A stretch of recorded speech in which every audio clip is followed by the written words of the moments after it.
धर्म नाम पर झूठी महिमा फैलाने वालों को कबीर ने, कबीर साहब ने किसी को नहीं बख्शा। एक इतिहासकार ने लिखा कि आश्चर्य है, उस अंधे युग में 119 वर्ष कुछ दिन कुछ महीने कुछ दिन उनका धड़ सर पे कैसा बना रहा, नामुमकिन। सुकरात को जहर दिया गया, ईसा मसीह को क्रॉस पे चढ़ा दिया गया, मंसूर को सूली पे चढ़ा दी गई, स्वामी दयानंद सरस्वती को जहर दिया गया, गांधी जी को अंतिम विदाई गोली से दे दी गई। कबीर साहब उस अंधे युग में काशी जैसी नगरी में उन्होंने भय नहीं किया, डर नहीं किया। जो उन्हें समझा साफ साफ कहा। आज से 600 वर्ष पूर्व हो रहे हैं, उनकी वाणी विज्ञान से टकराती नहीं है, कटती नहीं है। उनकी वाणियों में ये खूबियां हैं और वे चमत्कार, अंधविश्वास, पाखंड पर प्रहार तो करते हैं और एक तरफ उनकी वाणी इतनी है,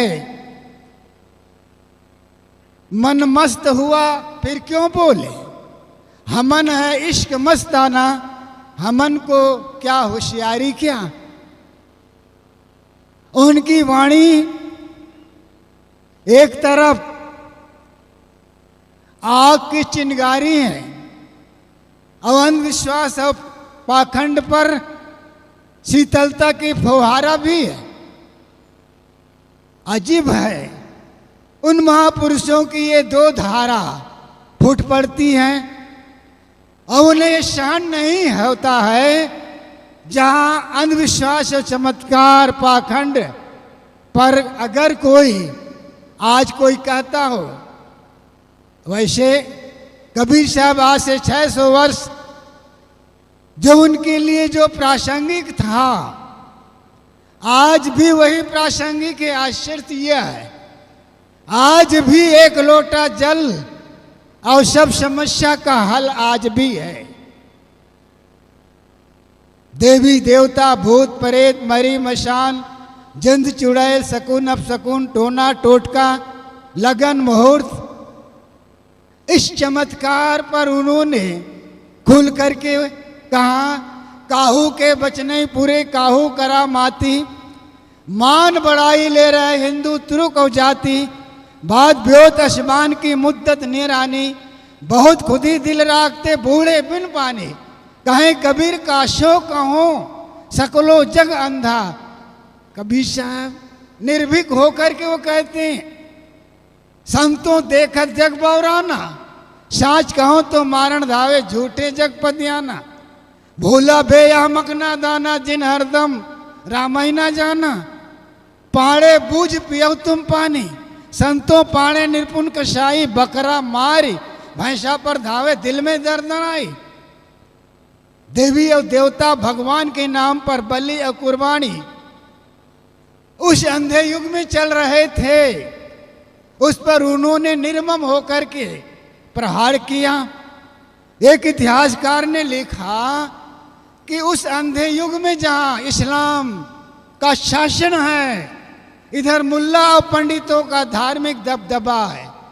सदगुरु अभिलाष साहब उनके संदर्भ में लिखते हैं, धर्म नाम पर झूठी महिमा फैलाने वालों को, पूजा के बल पर जनता के दुख हरने वालों को बख्शा नहीं, जोर फटकारा, ललकारा दम्भों को और पाखंडों की भित्त गिराई मिथ्या के खंभों को, बड़े बड़े गद्दीधारी को जो डरना नहीं जाना, और जिसने सत्य सार के कहने में भय कभी न माना। धर्म नाम पर झूठी महिमा फैलाने वालों को कबीर ने, कबीर साहब ने किसी को नहीं बख्शा।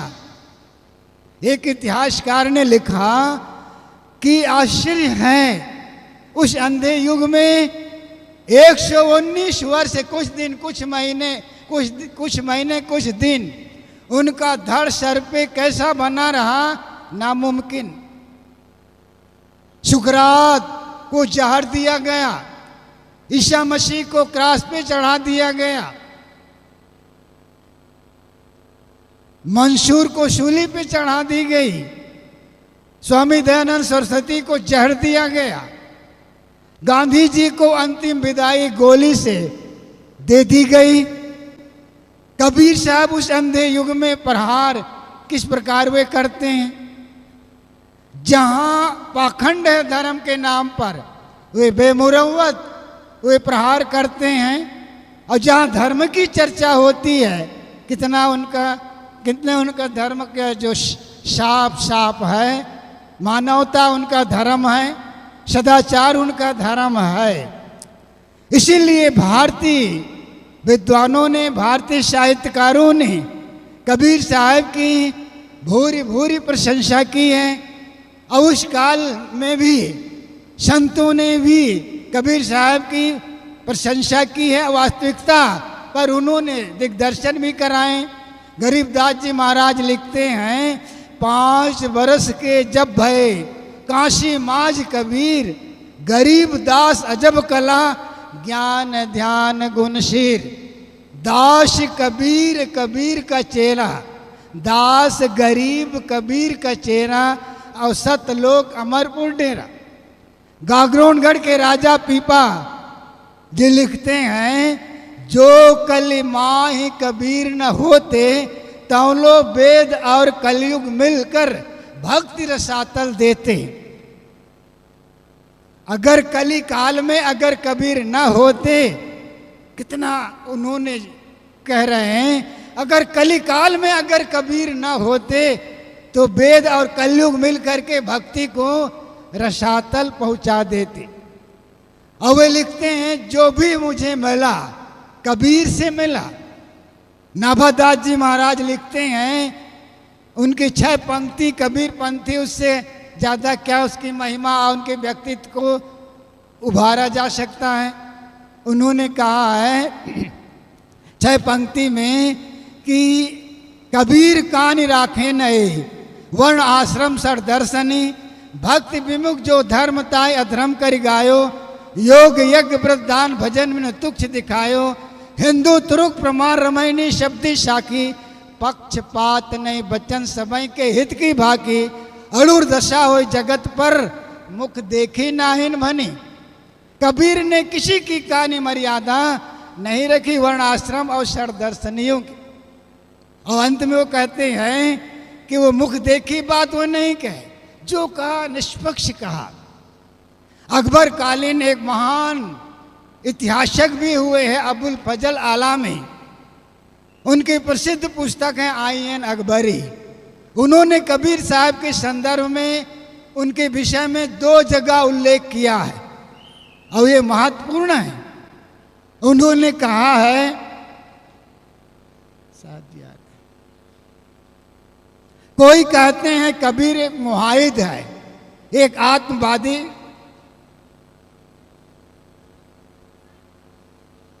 पूज्य साहब जी विराजमान हो रहे हैं।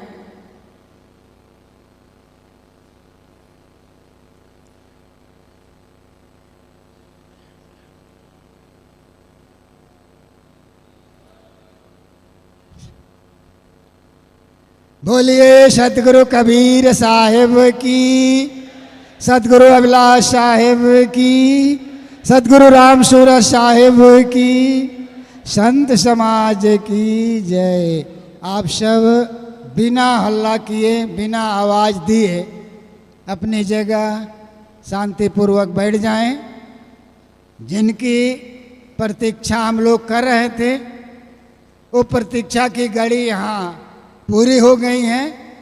कुछ ही सेकंडों में हम उनकी विचारधाराओं में डुबकी लगाएंगे। मैं निवेदन कर रहा था, अबुल फजल आलामी ने कहा, कोई कहते हैं कबीर मुहाइद एक आत्मवादी एकतावादी यहाँ विश्राम करते हैं। उनके काव्यों और कृतियों के संबंध में अनेक विश्वस्त जनश्रुतियाँ कही जाती है।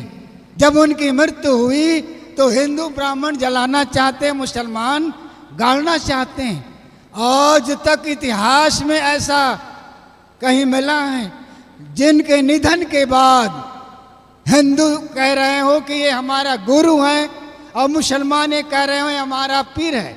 वो ये है, वो हैं सदगुरु कबीर हैं। वास्तव में सदगुरु कबीर साहब हिंदू मुस्लिम के एकता के उपदेष्टा हुए थे। इसीलिए विद्वानों ने कबीर साहब की जो रहनी है, उनके व्यक्तित्व है, इस पर उन लोगों ने बहुत सुंदर उकेरा है।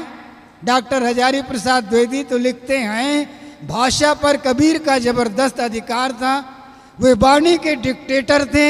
1000 वर्षों के हिंदी साहित्य में कबीर जैसा व्यक्तित्व लेकर कोई लेखक उत्पन्न नहीं हुआ।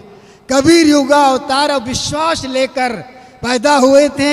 यदि एक वाक्य में उनका व्यक्तित्व को कहा जा सकता है, वे सर से पैर तक मस्त मौला, बेपरवाह, दृढ़ उग्र, कुसुमादि कोमल, वज्रादापि कठोर थे। कबीर के साहित्य में भारतीय जीवन का मूल समाया है। सदगुरु कबीर साहब का व्यक्तित्व बहुआयामी थे, महान प्रतिभा के वो धनी थे। भले वे नीरू और नीमा के यहाँ वे पाले गए हों या उनके औरत संतान रही हो, इससे कोई फर्क नहीं पड़ता है उनके व्यक्तित्व में। इसलिए आज कबीर जयंती के पावन अवसर पर